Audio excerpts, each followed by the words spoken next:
Thierry Baudet, bonsoir. Vous êtes président de la Mutualité française. Alors Emmanuel Macron, on s'en souvient, a promis lors de sa campagne le zéro reste à charge en matière de soins de santé. Vous êtes en négociation, enfin vous allez entamer des négociations avec le gouvernement pour mettre en œuvre cette promesse.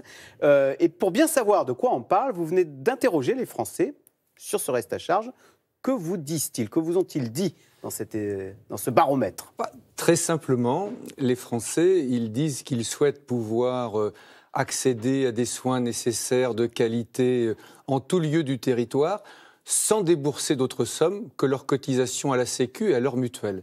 Et sur les sujets mis en avant par Emmanuel Macron, la ministre de la Santé, l'optique, le dentaire, l'audioprothèse, il constate que c'est de moins en moins vrai parce qu'on a notamment laissé filer les prix et puis parce que sur ces sujets particuliers, la sécurité sociale a un niveau de prise en charge qui est finalement peu élevé.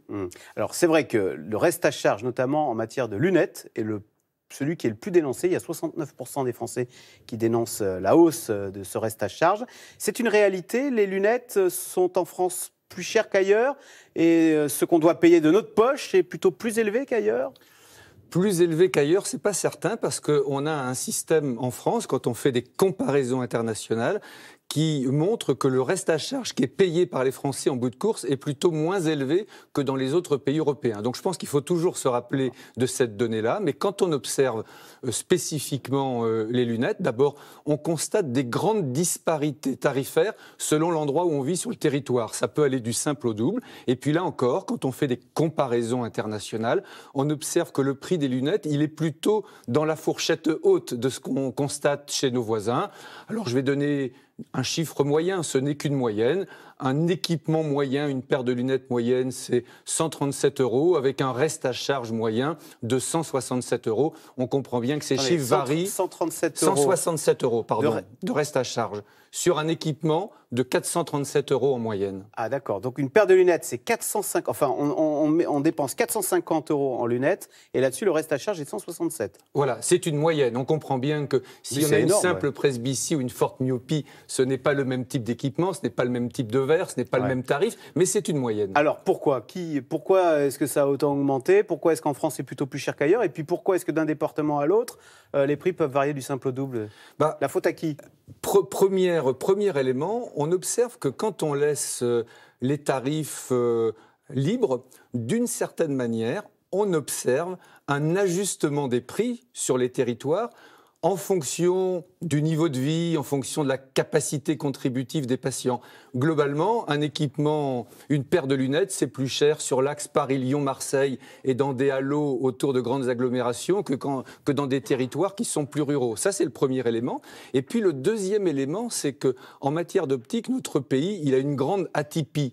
On compte autant de magasins d'optique quasiment en France qu'aux États-Unis. 12 000 points de vente. On a autant en France d'opticiens qu'aux États-Unis, que l'Amérique avec ses... Autant de points de vente. 53 opticiens pour 100 000 habitants. Je crois que c'est 26 en Allemagne et 10 en Grande-Bretagne. Et avec un effet assez particulier qui est un peu contre-intuitif. Finalement, plus vous avez de magasins d'optique au mètre carré, moins dans une journée, ils traitent d'ordonnances, et plus le coût unitaire est élevé, parce que quand on achète une paire de lunettes, on rembourse des verres, on rembourse des montures, mais on rembourse aussi tout un circuit de distribution. Voilà. Alors, on sait que l'idée, c'est de faire baisser le prix de ces lunettes, dont vous disiez qu'en France, il était plutôt plus élevé qu'ailleurs. Alors, les opticiens mettent en garde, attention, si le prix baisse, la qualité risque de baisser. Mais d'abord, on va écouter le témoignage de 2 personnes qui trouvent effectivement que c'est un peu cher, les lunettes. On écoute. Une lunette, c'est pas quelque chose qui est juste un gadget. Le but, c'est de payer moins possible, donc plus le remboursement est important, mieux c'est. Je pense que ça ne sera pas des lunettes de marque, ça sera des lunettes basiques, mais qui sont quand même d'un style joli. Et puis des verres qui ne sont peut-être pas non plus les verres les plus sophistiqués, ce que les verriers savent aujourd'hui fabriquer, mais des verres qui permettront aux gens de voir net et de voir de loin et de près sur la même monture. C'est un argument qu'on peut comprendre, ça. Oui, en France, on paye cher, mais on a de très bonnes lunettes. Oui, et je crois que l'opticien a raison de dire que si on réfléchit sur des paniers reste à charge zéro, il faut que ce soit des soins nécessaires et des soins de qualité. Il ne s'agit pas demain d'avoir des équipements au rabais. Et il faut que... Mais la ministre disait que ce n'est pas une raison pour se payer des montures de marque. Je crois qu'elle a raison. Sur les verres, naturellement, il ne faut pas revenir, vous savez, aux fameuses lunettes sécu que je n'ai pas connues, mais dont j'ai beaucoup entendu parler. Je crois que si on a une forte myopie, on a besoin d'avoir des verres de qualité, des verres avec de l'amincissement, avec de l'anti-reflet, etc., etc. Mais pour autant, on doit avoir des verres de qualité. Pour autant, sur les montures, moi, je reprends à mon compte l'expression de la ministre. Elle a été parfois un peu raillée, mais elle a raison. C'est pas à la Sécu et c'est pas aux mutuelles de payer des montures Chanel, Dior, de etc. marque. Voilà. Alors, un autre problème en matière de lunettes, c'est que d'abord, il faut avoir un rendez-vous chez l'ophtalmo. 3 mois d'attente en moyenne. Dans certaines régions comme la Normandie ou la Bretagne, la moyenne, c'est 5 mois d'attente pour un rendez-vous. Et c'est une moyenne. Alors, là, vous évoquez d'une certaine manière la question des déserts médicaux. médicaux. Pas le terme, mais des déserts médicaux. Et c'est vrai que quand on interroge les Français, la question des remboursements qui est au cœur du reste à charge zéro les préoccupe. Mais leur sujet de préoccupation premier, c'est celui que vous évoquez. C'est le médecin de famille qui part à la retraite et qui n'est pas remplacé. C'est les délais d'attente ou d'accès à un spécialiste, notamment l'ophtalmo. Et c'est une des raisons pour lesquelles moi je pense que si on a une vision de long terme, je vous disais tout à l'heure qu'on a trop d'opticiens, peut-être qu'on aurait intérêt dans notre pays à en former moins, à les former mieux. Et si on les formait mieux, peut-être que demain, on pourrait recentrer les ophtalmos sur les tâches, j'allais dire, médicales à plus forte valeur ajoutée. Il faut réfléchir globalement, il faut réfléchir à l'ensemble du système. Ce n'est pas uniquement des histoires de remboursement. Allez, après s'être fait des amis chez les opticiens, on va parler un petit peu des dentistes. Là aussi, 68% des Français se plaignent de ce que le reste à charge a terriblement augmenté au cours de ces dernières années. A-t-on raison de se plaindre des tarifs des dentistes ? Il faut que je vous donne, là encore, quelques chiffres, sont des moyennes. Une prothèse dentaire, une couronne, le prix moyen, c'est 450 €. Le reste à charge, il est de 55 €. Voilà un ordre de grandeur. Les prix pouvant varier selon... Donc il est 10% le reste à charge. Les prix pouvant varier selon l'endroit où on vit sur le territoire. Ouais. La question de fond, je vais un peu simplifier. Vous savez, un chirurgien dentiste, il fait 2/3 de son activité à vous soigner les dents, ce qu'on appelle les soins conservateurs, voilà. Et 1/3 de son activité sur des prothèses, les couronnes et un certain nombre d'autres actes. Eh bien, figurez-vous que s'agissant des revenus, c'est le contraire.